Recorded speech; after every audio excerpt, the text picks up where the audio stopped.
Moto H50 Pro full review చూద్దాం మీరు మనము ఆల్మోస్ట్ ఒక మోర్ దెన్ ఏ వీక్ నుంచి ఫోన్ నేను యూస్ చేస్తున్నా. దీంతో ఉన్న ప్రోస్ ఏంటి కాన్స్ ఏంటి, మెయిన్గా ఈ ఫోన్లో మన ఇష్యూస్ ఉందా, బ్యాటరీ డైన్ ఇష్యూస్ ఏమైనా ఉందా, ఎందుకంటే దీంతో మన 4500 mAh బ్యాటరీ ఇస్తున్నారు. అండ్ ఇంకొకటి హీటింగ్ ఇష్యూస్, మనకి previous generation Moto Edge 40 fail అవడానికి కారణం హీటింగ్ ఇష్యూస్ అనమాట. అదేమన్నా ఈ ఫోన్లో మనకి ఉందా అని చెక్ చేద్దాం అండ్ వన్ బై వన్గా డిస్కస్ చేసుకుందాం. సో ఫస్ట్ చూసుకుంటే మన ప్రాసెసర్, దీన్ని మన ప్రాసెసర్ చూసుకుంటే స్నాప్డ్రాగన్ 7 Gen 3 ప్రాసెసర్తో వస్తుందన్నమాట. నేను టెస్ట్ చేసినప్పుడు అరౌండ్ ఒక 8,20,000 దాకా వచ్చింది నాకు Android score. And CV throttling test కూడా నేను రన్ చేశాను.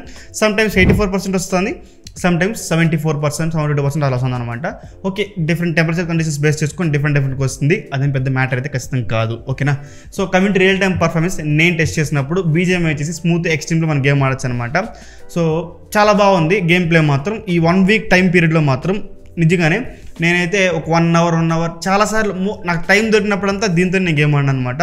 నాకైతే మాత్రం ఎక్సలెంట్ గేమింగ్ ఎక్స్పీరియన్స్ దొరికింది. అంటే ఇక్కడ ఏంటంటే ఈ ఫోన్ అయితే ఖచ్చితంగా గేమింగ్ మనం రికమెండ్ చేయలేము, కానీ ఈ ఫోన్ కొనుక్కున్న తర్వాత ఒక హాఫ్ అన్ అవర్ గేమ్ ఆడుకుంటారంటే స్నాప్డ్రాగన్ 7 Gen 3 అంత చిన్న ప్రాసెస్ అయితే కాదు, ఇది హ్యాండిల్ చేయగలుగుతుంది. మ్యాక్సిమం నేను రికమెండ్ చేసేది ఏంటంటే, సో ఖచ్చితంగా ఈ ఫోన్ గేమింగ్ మాత్రం అవాయిడ్ చేయండి. ఎందుకంటే ప్యూర్ గేమర్స్ మాత్రం మనకి 90 FPS సపోర్ట్ వస్తుంది పోకో X6 Pro, దాన్ని చూస్ చేసుకోవడం మనకి ఇక్కడ బెటర్ ఆప్షన్ అవుతుంది అనమాట. అండ్ గేమర్స్కి ఒక క్వశ్చన్ ఏం చెప్పాలంటే, నేను సో ఈ ఫోన్ నేను గేమ్ ఆడేటప్పుడు మనకి ఇది కర్వ్ డిస్ప్లేతో వస్తుంది అనమాట. మిస్టచ్ ప్రివెన్షన్ పర్ఫెక్ట్గా దీంతో ప్రొవైడ్ చేయడం లేదు. ఈ 1 అవర్ గేమింగ్లోనే నాకు ఒక 5-6 సార్లు మిస్టచ్ అయిపోయి నాకు కొంచెం ప్రాబ్లం అవుతుంది. సో నేనేం చెప్తానంటే, ఖచ్చితంగా ఇది కొంచెం మోటో వాళ్ళకి అప్డేట్ ఏదైనా ఇచ్చి ఈ mistake prevention curve displays improve చేయాలి. బట్ వాళ్ళు ఇచ్చేది ఎప్పుడు, and not only gaming, so నేను ఎప్పుడు ఫోన్లు సినిమాలు చూస్తున్నప్పుడు కానీ చాలాసార్లు ఈ మిస్టేక్ అయితే నన్ను చాలా ఇబ్బంది పెట్టింది అనమాట. దీంతో కర్వ్ డిస్ప్లే మాత్రం అదొక్కటే మీరు మైండ్లో పెట్టుకోండి గేమర్స్ మాత్రం. సో అంటిల్ అన్లెస్ నేను రికమెండ్ చేసేది అయితే పోకో X6 Proనే, గేమింగ్ మాత్రం నేనైతే రికమెండ్ చేయను. ఓకే, కమింగ్ టు టెంపరేచర్స్, మన టెంపరేచర్ చూసుకుంటే మ్యాక్సిమం నాకు రిజిస్టర్ అయింది 40 degrees అనమాట. నేను ఆండ్రాయిడ్ స్కోర్ టెస్ట్ చేసినప్పుడు కానీ, CV థ్రోట్లింగ్ టెస్ట్ చేసినప్పుడు కానీ, గేమ్ ఆడినప్పుడు కానీ, ఫోటోస్ తీసినప్పుడు కానీ, సో ఎంటైర్ నాకు రీచ్ అయింది 40 degrees. దానికి నుంచి అయితే నాకు ఎక్సైడ్ అవ్వడం లేదు. దీంతో హీటింగ్ ఇష్యూ అయితే ఖచ్చితంగా లేదని మాత్రం చెప్పుకోవచ్చు. నాకు బ్యాక్ సైడ్ కానీ ఫ్రేమ్ కానీ, ఇంకోటి మీరు అవుట్ సైడ్ తీసుకెళ్ళే ఫొటోస్ కానీ వీడియోస్ కానీ 4K రికార్డ్ చేస్తా అంటే మీకు ఫోన్ కాలుతున్నట్టు అనిపిస్తుంది. బట్ మీకు ఇది అల్యూమినియం ఫ్రేమ్ ఇస్తున్నారు. అండ్ వీళ్ళు ప్రొవైడ్ చేస్తున్న పౌచ్ కూడా మనకి సైడ్స్లో కట్ అయిపోయి ఉంటుంది అనమాట. దానివల్ల మీకు ఫ్రేమ్ డైరెక్ట్ చేయి టచ్ అవ్వడం వల్ల ఆ హీట్ మీకు తెలుస్తుంది, కానీ ఇంకా ఎక్కువ హీట్ అయిపోతుంది అనుకుంటారు కానీ, బట్ యాక్చువల్గా దాని టెంపరేచర్ చెక్ చేస్తే మాత్రం మనకు 40 degrees నాకు మ్యాక్సిమం రిజిస్టర్ అయింది మాత్రం నేనైతే నోటీస్ చేశాను. ఓకే, సో డే లైఫ్ టాస్క్లు, వాట్సాప్, ఇన్స్టాగ్రామ్, ఫేస్బుక్ ఏదైనా సరే ఇది మోర్ దెన్ ఎనఫ్ ఈ ప్రాసెసర్, ఎటువంటి ప్రాబ్లం లేదు. సో నాకైతే మాత్రం ఈ అండర్ 30,000 ప్రైస్ బ్రాకెట్లో ఖచ్చితంగా ఈ 7 Gen 3 ప్రాసెసర్ మాత్రం మిమ్మల్ని ఫుల్ఫిల్మెంట్ చేస్తుంది. Next coming to display department, మన డిస్ప్లే చూసుకుంటే 1.5K రెజల్యూషన్తో ప్యూర్ డిస్ప్లే ప్రొవైడ్ చేస్తున్నారు అనమాట. సో నా టెస్టింగ్లో 2000 nits ప్రొవైడ్ చేస్తున్నారు, బ్రైట్నెస్ నిట్స్ కూడా. సో నేను టెస్ట్ చేసినప్పుడు ఇండోర్లో కానీ అవుట్డోర్లో కానీ మ్యాక్సిమం టైంలో మాత్రం నాకు చాలా బాగా పర్ఫామ్ చేస్తాను డిస్ప్లే. అంటే కలర్స్ కానీ చాలా బాగుంది, వివిడ్ కలర్స్ అంటే కలర్స్ కొంచెం బూస్ట్ చేసి చూపిస్తుంది అనమాట. బాగుంది, నాకు నచ్చింది. అది మీకు నచ్చకపోతే అది నేచురల్గా పెట్టుకోవచ్చు, అదేం పెద్ద మ్యాటర్ కాదు, ప్రాబ్లం కూడా కాదు. So display department curve display ఇవ్వడం వల్ల ఆ మిస్టచ్ మాత్రం కొంచెం ఇంప్లిమెంట్ చేసింటే బాగుంది అనిపించింది. అపార్ట్ ఫ్రమ్ దట్ ఇంకేం ప్రాబ్లం లేదు. అండ్ HD10+ సపోర్ట్ చేస్తుంది కాబట్టి మీరు నెట్ఫ్లిక్స్లో, ప్రైమ్ వీడియోలో, వీటన్నిటిలో మనకి HD వీడియోస్ అయితే ఖచ్చితంగా ప్లే అవుతుంది. నేను చెక్ చేస్తాను, బాగుంది. నాకు ఎటువంటి డిస్ప్లే డిపార్ట్మెంట్ పెద్దగా నాకైతే వంక పెట్టడానికి అయితే లేదబ్బా. నెక్స్ట్ కమింగ్ టు కెమెరాస్, ఈ ఫోన్లో 4 సెన్సార్లు ప్రొవైడ్ చేస్తున్నారు. ఒక్కొక్క కెమెరా ఒక్కొక్క డైమండ్తో సమానం, అంత బాగుంది. అంటే ప్రతి ఒక్క కెమెరాని దాని మ్యాక్సిమం పొటెన్షియల్ పుష్ చేశారనమాట. ఎందుకంటే చెప్తాను చెప్తా వెళ్తాను. సో ఫస్ట్ చూసుకుంటే దీంతో మనకి బ్యాక్ సైడ్ చేసి 50 MP మెయిన్ కెమెరా వస్తుంది, 13 MP ultra wide angle camera, 10 MP telephoto lens వస్తుంది అనమాట. అండ్ ఫ్రంట్ సైడ్ చూసుకుంటే 50 MP సెల్ఫీ కెమెరాతో వస్తుంది అనమాట. ఓకే, సో దీన్ని మనం టెస్ట్ చేసినప్పుడు, నేను టెస్ట్ చేసినప్పుడు బ్యాక్ సైడ్ మెయిన్ కెమెరా ఏదైతే ఉందో దాన్ని యూస్ చేసి మనం నైట్ టైంలో కానీ నేను ఫోటోలు తీసినప్పుడు కానీ ఆప్టికల్ ఇమేజ్ స్టెబిలైజేషన్ వస్తుంది మనకి బ్యాక్ సైడ్ మెయిన్ కెమెరాకి మాత్రం. నైట్ టైంలో కానీ డే టైంలో కానీ చాలా బాగా మంచి పిక్చర్స్ క్యాప్చర్ చేస్తుంది. అంటిల్ అన్లెస్ ఎక్స్ట్రీమ్ డార్క్ కండిషన్లోకి వెళ్తే మాత్రం ఖచ్చితంగా మీరు గ్రెయిన్స్ అయితే అబ్జర్వ్ చేస్తారు. అపార్ట్ ఫ్రమ్ దట్ నాకు మెయిన్ కెమెరాతో పెద్దగా పర్వాల్సి అయితే లేదు. స్కిన్ టోన్స్ కానీ, ఎక్స్పోజర్ కానీ, హెచ్డిఆర్ పర్ఫార్మెన్స్ కానీ అన్నీ బాగుంది. సన్లైట్కి ఆపోజిట్గా నిల్చుకొని మీరు ఫోటోలు తీసినప్పుడు కొంచెం మనకి వామ్ టోన్స్ వస్తుంది అనమాట. సాచురేషన్ లెవెల్ కొంచెం బూస్టర్ చూపించినప్పుడు అనిపిస్తుంది నాకు. నార్మల్గా అన్ని కెమెరాస్ సన్లైట్కి ఆపోజిట్గా ఫోటోలు తీస్తే ఆ వామ్ టోన్ చూపిస్తుంది, బట్ ఇది కొంచెం ఎక్కువ చూపిస్తున్నట్టుగా నాకు అనిపిస్తుంది. అదొక్కటి కొంచెం మోటో ఫిక్స్ చేస్తే బాగుంటుందని నా ఒపీనియన్. బట్ వాళ్ళు అప్డేట్ ఇచ్చి ఫిక్స్ చేసి అది ఎప్పుడు మనకు తెలీదు. Okay, next coming to ultra wide angle camera. So ultra wide angle camera మనకి దీంతో 13 మెగాపిక్సెల్ ప్రొవైడ్ చేస్తున్నారు. నేను టెస్ట్ చేసినప్పుడు బ్యాక్ సైడ్ నైట్ టైంలో కానీ డే టైంలో కానీ బాగానే క్యాప్చర్ చేస్తుంది. బట్ నైట్ టైంలో మాత్రం కొంచెం లైట్ ఉన్నా కూడా సరే, నార్మల్ లైట్ కండిషన్స్లో కూడా సరే మన గ్రెయిన్స్ అయితే మీరు ఈజీగా అబ్జర్వ్ చేస్తారు. అంతే నైట్ టైంలో మాత్రం అంత ఎక్కువ డీటెయిల్స్ తీసుకోలేకపోతుంది. సో కొంచెం స్ట్రగుల్ అవుతుంది నైట్ టైంలో మాత్రం. అపార్ట్ ఫ్రమ్ దట్ డే టైంలో అయితే ఓకే, డైనమిక్ రేంజ్ కానీ అన్నీ బాగానే ఉంది, ఎక్స్పోజర్ లెవెల్ కానీ స్కిన్ టోన్స్ కానీ అన్నీ బాగానే ఉంది. కాకపోతే మీకు నేను చెప్పేది ఏంటంటే మొత్తం ఇంత బ్యాక్ సైడ్ 3 సెన్సార్లు ప్రొవైడ్ చేస్తున్నారు కదా, ultra wide angle, main camera, telephoto. But ఈ 3 సెన్సార్లకి కలర్ అక్యురసీ పర్ఫెక్ట్గా లేదు. దీంతో కలర్ ఉంటుంది, దీంతో కలర్ ఉంటుంది, దీంతో కలర్ ఉంటుంది. సో అది కొంచెం చూసుకుంటే బాగున్నాయని నా opinion. Next coming to telephoto lens. దీన్ని యూస్ చేసి మనం 3x పోర్ట్రేట్స్ తీసుకోవచ్చు అనమాట. పోర్ట్రేట్స్ మాత్రం దీంతో తోపు అసలు. మీకు ఫోటో డిస్ప్లే చేస్తాను చూడండి. బ్యాక్గ్రౌండ్ బొకే ఎఫెక్ట్ ఒక ఫోటో ఉంటుందన్నమాట. ఒక 85mm లెన్స్ వేసుకొని బ్యాక్గ్రౌండ్లో బొకే ఎఫెక్ట్ తీస్తే DSLR తీస్తే ఎలా ఉంటుందో అలా ఉందన్నమాట. సో రియల్మీ 12 Pro Plus దీని దగ్గరకు కూడా రాదు, అంత బాగుంది ఫోన్ మాత్రం, ఫొటోస్ మాత్రం. సో నైట్ టైంలో కానీ డే టైంలో కానీ ఎడ్జ్ డిటెక్షన్లో ఎక్సలెంట్. అండ్ ఇంకొకటి మన దీంతో వాళ్ళు 24mm అని, 35mm అని, 50mm అని, 85mm అని ఇచ్చారనమాట. బట్ ఈ 24 to 50mm వరకు మనకి బొకే ఎఫెక్ట్లో పర్ఫెక్ట్గా లేదు. అంటే ఎడ్జ్ డిటెక్షన్లో కొన్నిసార్లు మిస్ అవుతూ ఉంటుంది. ఎందుకంటే ఇది టెలిఫోటో లెన్స్ యూస్ చేసుకుని బొకే ఎఫెక్ట్ తీయడం లేదనమాట. అప్ టు 50mm దాటి 85mm ఉంది కదా, అది మాత్రం మన టెలిఫోటో లెన్స్ యూస్ చేసుకుని మాత్రం బొకే ఎఫెక్ట్ ఇస్తుంది. అది మీకు చాలా బాగుంది. స్కిన్ టోన్స్ కూడా చాలా బాగుందన్నమాట. సో నేను చెప్పేది ఒకటే, మీరు పోర్ట్రేట్స్ తీసుకునేటప్పుడు మాత్రం 85mm యూస్ చేయడానికి ట్రై చేయండి, చాలా బాగుంది, ఎటువంటి ప్రాబ్లం లేదు. నేను కొన్ని ఆబ్జెక్ట్స్ కూడా ట్రై చేస్తాను, బైక్ని, కార్ని, అంత పర్ఫెక్ట్గా డిటెక్ట్ చేయడం లేదు. బట్ ఓకే, తీసినంత వరకు బాగానే తీస్తుంది, ఎటువంటి ప్రాబ్లం లేదు. Next coming to front camera. So front camera వచ్చేసి నేను ఫోటోలు తీసినప్పుడు కానీ, నైట్ టైంలో కానీ, డే టైంలో కానీ, అండ్ ఫీల్డ్ ఆఫ్ వ్యూ కానీ చాలా బాగుంది. నాకైతే నాకు ఎక్కడ ప్రాబ్లం వచ్చలేదు.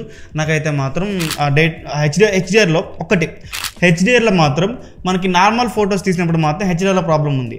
పోర్ట్రేట్స్ తీస్తే మాత్రం మనకి బాగుంది. పోర్ట్రేట్స్లో మనకి హెచ్డిఆర్ బాగానే పర్ఫార్మ్ చేస్తుంది. నార్మల్ ఫొటోస్లో కొన్నిసార్లు వస్తుంది, కొన్నిసార్లు రావడం లేదు. అదొక్కటి నేను గమనించాను. Apart from that front camera దీంతో మంచి యూజబుల్ కెమెరానే, చాలా బాగుంది ఫ్రంట్ కెమెరా. ఈ ప్రైస్ బ్రాకెట్లో ఉన్న అన్ని కెమెరాస్ కన్నా ఫ్రంట్ కెమెరా దీంతో బాగుంది అనిపించింది నాకైతే మాత్రం. Okay, next coming to video department. దీంతో ఉన్న 4 సెన్సార్లు ఇచ్చారు కదా, ఈ 4 సెన్సార్లు యూస్ చేసుకొని మీరు అన్ని సెన్సార్లతో 4K 30fps వీడియో రికార్డ్ చేసుకోవచ్చు అనమాట. సో బ్యాక్ సైడ్ ఉన్న మెయిన్ కెమెరాలో మాత్రం మనకు ఆప్టికల్ ఇమేజ్ స్టెబిలైజేషన్ వస్తుంది, మిగతా ఏ కెమెరాస్కి మనకు ఆప్టికల్ ఇమేజ్ స్టెబిలైజేషన్ లేదని చెప్పుకోవచ్చు. ఓకే, సో నేను రికార్డ్ చేసినప్పుడు 4K 30fpsలో డే టైంలో కానీ నైట్ టైంలో కానీ కలర్ టోన్స్, ఎక్స్పోజర్ లెవెల్ అన్నీ బాగుంది. సో నైట్ టైంలో కొంచెం ఎక్స్ట్రీమ్ డార్క్ కండిషన్స్లో మనకి గ్రెయిన్స్ కనిపిస్తుంది మీకు వీడియోస్లో. అపార్ట్ ఫ్రమ్ దట్ మనకి వీడియోస్ క్వాలిటీ మాత్రం ఎక్సలెంట్గా ఉంది, ఎటువంటి ప్రాబ్లం లేదు. Okay, coming to ultra wide angle. So ultra wide యాంగిల్లో మాత్రం మీకు నైట్ టైంలో వీడియో రికార్డింగ్ మాత్రం చాలా డల్గా చూపిస్తుంది, ఒక ఫుల్ హెచ్డీ క్లారిటీలా కనిపిస్తుంది మీకు. సో డే టైంలో ఓకే, కానీ డే టైంలో పెద్ద డీటెయిల్స్ క్యాప్చర్ చేయడం లేదు. బట్ నైట్ టైంలో మాత్రం చాలా సాఫ్ట్ ఉంది మనకి, ఆ ఇమేజ్ వీడియో క్వాలిటీ మాత్రం చాలా సాఫ్ట్ అనిపించింది. అదొక్క ప్రాబ్లం అయితే నోటీస్ చేశాను. అపార్ట్ ఫ్రమ్ దట్ నాకు చాలా బాగా అనిపించింది, ఏ ప్రాబ్లం లేదు. అండ్ టెలిఫోటో లెన్స్ ఇది మనకు దెబ్బేస్తుంది వీడియో డిపార్ట్మెంట్లో, ఎందుకంటే ఫోకసింగ్ ఇష్యూ ఉందన్నమాట. సో నిన్న ఒకసారి బ్యాక్గ్రౌండ్ అట్లా ఫోకస్ హంటింగ్ చేస్తూనే ఉంటుంది. ఆ వీడియో కూడా అంత యూజబుల్గా ఉండదు, అంత పెద్దగా అయితే నాకు అనిపించలేదు. ఇది ఖచ్చితంగా వీళ్ళు ఫిక్స్ చేయలేదు, డే టైంలో కానీ నైట్ టైంలో కానీ అలానే ఉంది ప్రాబ్లం. అది ఫోకసింగ్ ఇష్యూ టెలిఫోటో లెన్స్లో. వీడియో క్వాలిటీలో మాత్రం వీడియో క్వాలిటీ బాగానే ఉంది, షార్ప్గా ఉంది టెలిఫోటో లెన్స్లో, ఎటువంటి ప్రాబ్లం లేదు. అంటే కమింగ్ టు ఫ్రంట్ కెమెరా, ఈ కెమెరా కూడా ఫ్రంట్ కెమెరా మనకి ఇమేజ్ స్టెబిలైజేషన్ ప్రొవైడ్ చేస్తుంది అనమాట. ఆప్టికల్ ఇమేజ్ స్టెబిలైజేషన్ కాదు, ఇది ఎలక్ట్రానిక్ ఇమేజ్ స్టెబిలైజేషన్. సో బాగుంది, చాలా బాగుంది. 4K 30fps వీడియో రికార్డ్ చేసుకోవచ్చు. అసలు నిజంగానే చాలా బాగా వర్క్ అవుతుంది నైట్ టైంలో కానీ డే టైంలో కానీ. ఆ వీడియో క్వాలిటీ మాత్రం తోపు అసలు. 4K 30fpsలో నాకు పెద్దగా మేజర్గా అయితే ప్రాబ్లం అనిపించలేదు, చాలా బాగా అనిపించింది. అండ్ మీకు ఓవరాల్ కంక్లూజన్ ఏం చెప్తానంటే మాత్రం, సో ఖచ్చితంగా దీంతో వచ్చిన అన్ని సెన్సార్స్ చాలా బాగా పర్ఫార్మ్ చేస్తుంది. ఇంకొకటి అల్ట్రా వైడ్ యాంగిల్ యూస్ చేసుకొని మీరు మ్యాక్రో వీడియో రికార్డ్ చేసుకోవచ్చు. ఆ మ్యాక్రో వీడియో కూడా మనం 4K 30fps రికార్డ్ చేసుకోవచ్చు అనమాట. అండ్ ఇంకొకటి అదే అల్ట్రా వైడ్ యాంగిల్ యూస్ చేసుకొని మీరు ఫోటోస్ కూడా క్యాప్చర్ చేసుకోవచ్చు అనమాట. ఓకేనా? సో దీంతో స్పెసిఫిక్గా మ్యాక్రో ఏది ఇవ్వలేదు, ఇలా తీసుకొస్తే బాగుంటుందని నా ఒపీనియన్. ఓకే, నా కంక్లూజన్ ఏం చెప్తానంటే కెమెరాస్ గురించి మాత్రం, సో కెమెరాస్ అయితే ఈ ఫోన్లో చాలా బాగా ఇంప్లిమెంట్ చేస్తారు. ఖచ్చితంగా ఈ ఫోన్ని అండర్ 30,000లో ఒక కెమెరా ఫోన్గా మనం కన్సిడర్ చేయొచ్చు. టాప్ 1లో వస్తుంది ఇప్పటి వరకు ఉన్న అండర్ 30,000 లో మాత్రం ఈ ఫోన్ టాప్ 1కి మనం కేటగిరీ చేయొచ్చు అనమాట. ఈ ఫోన్ మాత్రం బాగా నచ్చింది. అండ్ నెక్స్ట్ చూసుకుంటే బ్యాటరీ, మనం బ్యాటరీ చూసుకుంటే 4500 mAh బ్యాటరీ ఇస్తున్నారు. దాన్ని ఛార్జ్ చేయడానికి 68 వాట్ ఛార్జర్ని మనకి బాక్స్లో ప్రొవైడ్ చేస్తున్నారు అనమాట. సో నేను టెస్ట్ చేసినప్పుడు అరౌండ్ ఒక 30 minutesలో మనం ఫుల్ ఛార్జ్ అయిపోతాను. కొన్నిసార్లు బిలో 30 minutes, కొన్నిసార్లు అబౌవ్ 30 minutesలో అవుతుందన్నమాట ఫుల్ ఛార్జింగ్. ఓకేనా. సో మన స్క్రీన్ ఆన్ టైం, ఈ ఫోన్ నేను యూస్ చేసినప్పుడు అరౌండ్ ఒక 6 hours దాకా వచ్చింది నాకు స్క్రీన్ ఆన్ టైం మాత్రం. So 6 to 6.5 hours. నేను చెప్పేది ఏంటంటే ఈ ఫోన్లో ఒక బ్యాటరీ ఒక్కటి కొంచెం డీల్ బ్రేకర్గా మనకు అనిపించవచ్చు. ఎందుకంటే సో ఇదే ప్రైస్ బ్రాకెట్లో ఇప్పుడు OnePlus Nord C4 తీసుకోండి, ఆ ఫోన్ మనకి ఒక 7 గంటల సేపు బ్యాటరీ వచ్చింది అనుకోండి, ఈ ఫోన్ మనకు 6 గంటల సేపు బ్యాటరీ రావచ్చు. ఓకేనా. సో హెవీగా యూజ్ చేస్తే ఒక 5 hours మీకు స్క్రీన్ టైం రావచ్చు. నార్మల్ మీరు మార్నింగ్ ఛార్జింగ్ పెట్టుకొని తీసుకెళ్తే మాత్రం ఈవినింగ్కి మీరు మళ్ళీ ఛార్జ్ వచ్చి ఇంటికి వచ్చేపాటి ఛార్జింగ్ అయితే మనకి ఒక 20 to 30% మిగిలి ఉంటుంది. కానీ బ్యాటరీ ఇంకా కొంచెం బాగా ఇంప్లిమెంట్ చేస్తుంటే బాగున్నాం. ఈ ఫోన్ వద్దు అని చెప్పడానికి ఇది ఒక కారణం అని మాత్రం మీరు మైండ్లో పెట్టుకోండి. సో అండ్ ఇంకొకటి 50 watt వైర్లెస్ ఛార్జింగ్ ప్రొవైడ్ చేస్తున్నారు. దాని వచ్చేసి మీరు వైర్లెస్ ఛార్జింగ్ కూడా పెట్టుకోవచ్చు అనమాట. అండ్ ఇది hardware లిమిటేషన్గా 68 watt charger.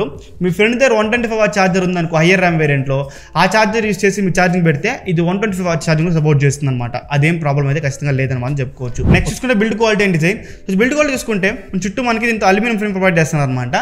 So back side చూసుకుంటే ఇది ఒక మ్యాట్ ఫినిష్తో వస్తుంది. ఇది హ్యాండ్ మేడ్ అని చెప్పారు, ఏం మెటీరియల్ యూస్ చేస్తారో మాత్రం ఇది అర్థం కాలేదు. బట్ అయితే బిల్డ్ క్వాలిటీ మాత్రం ఎక్సలెంట్గా ఉంది. మనకి మోటో ఫోన్స్లో ఇన్ హ్యాండ్ ఎక్స్పీరియన్స్ మాత్రం కొంచెం నిలువుగా ఉంటుంది కదా, చేతులు పట్టుకుని కూడా ఒక సాలిడ్ ఫీలింగ్ ఉంటుంది అనమాట.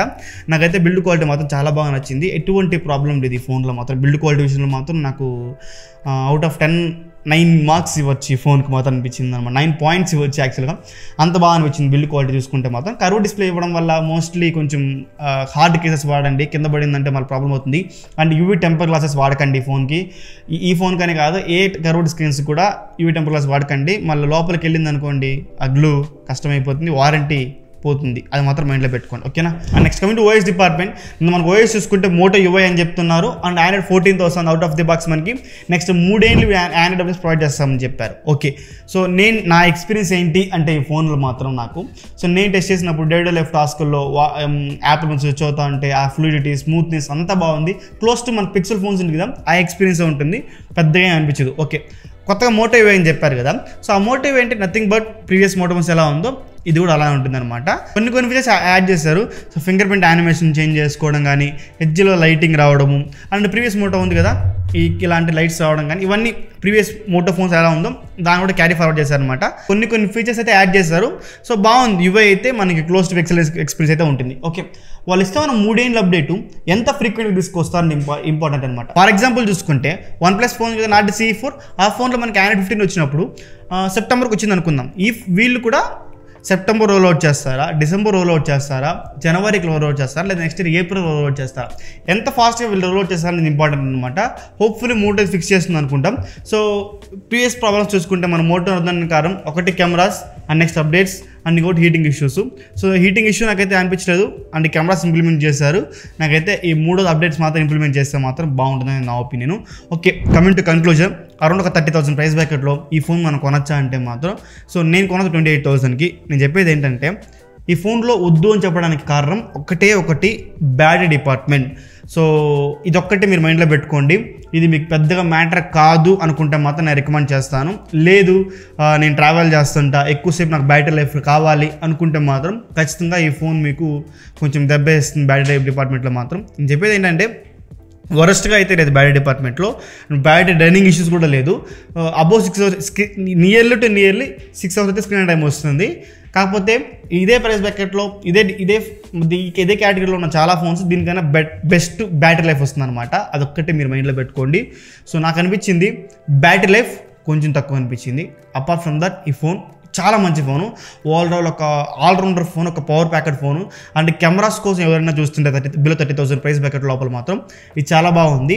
అండ్ ఇంకొకటి ఒక పాయింట్ నేను మర్చిపోయాను, కెమెరాస్లో ల్యాక్స్ చాలా ఎక్కువ ఉందన్నమాట కెమెరా యాప్ లోపల. సో దాన్ని ఎక్కువ యూజ్ చేస్తూ ఉంటే ఆ ల్యాక్స్ మీరు నోటీస్ చేస్తారు. నేను చెప్పేది ఒకటే, 1 wordలో ఈ ఫోన్ మీరు చెప్పమంటే మాత్రం ఈ ఫోన్ అండర్ 30,000 ప్రైస్ బ్రాకెట్లో ఒక మంచి ఆల్రౌండర్ ఫోనే. కాకపోతే బ్యాటరీ డిపార్ట్మెంట్లో ఇదే ప్రైస్ బ్రాకెట్లో ఉన్న చాలా ఫోన్స్ కంపేర్ చేసుకుంటే ఇది తక్కువ వస్తుంది. ఇది బ్యాటరీ డైన్ ఇష్యూ ఏం లేదు, బట్ 4500 mAh చెప్పడం వల్ల మీరు కొంచెం తక్కువ బ్యాటరీ లైఫ్ అయితే ఎక్స్పెక్ట్ చేస్తారు. అదొక్కటి మీకు మైండ్లో లేకపోతే మాత్రం ఖచ్చితంగా అండర్ 30,000 ప్రైస్ బ్రాకెట్లో చాలా మంచి ఫోన్, ఒక ఆల్రౌండర్ పవర్ ప్యాకెడ్ ఫోన్ అనమాట. ఐ హోప్ మీకు ఈచ్ అండ్ ఎవ్రీ పాయింట్ అర్థమైంది అనుకుంటా. ఇంకేం డౌట్స్ ఉంటే కింద మెన్షన్ చేయండి, మోస్ట్ ఆఫ్ రిప్లై చేస్తారు. దిస్ సరిగా ఫల్ thanks for watching. Bye bye now.